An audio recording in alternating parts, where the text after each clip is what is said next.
Hello guys, alam nyo ba na ito ay isa sa mga napakatamis na pinya? Oo, tama kayo sa inyong narinig. Pangit lang silang tingnan dahil kinain sila ng mga hayop habang papausbong pa lang. Pero mapapansin nyo na burahat ang kanilang mga mata at iyon ang nagiging dahilan para lalo silang tumamis kumpara sa normal at walang damage na pinya. Kaya tara, umpisa na nating balatan yan para makita nyo kung gaano katakam-takam ang napakadilaw na laman yan. Itsura pa lang, sigurado maglalaway na kayo. Lalo na kung matikman nyo ang mga ganitong klaseng pinya na pambihira mo lang makita during harvest season. Sa pagbalat ay kailangan lang nating alisin o panipisin ang mga mata dahil napakatapang niyan at sumusugat yan ang dila at gilagid.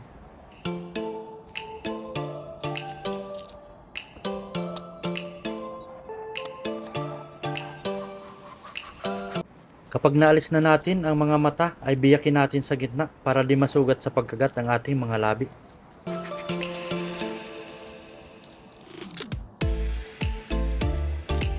So ayan, nakita nyo na. Ang yummy niyang tingnan dahil sa kanyang napakadilaw na kulay na garantisadong 101% napakatamis niya. Kaya ngayon, alam nyo na ang hahanapin nyo kapag kayo ay nagawi sa mga nag-aani ng pinya at sa mga malalawak na taniman ng pinya.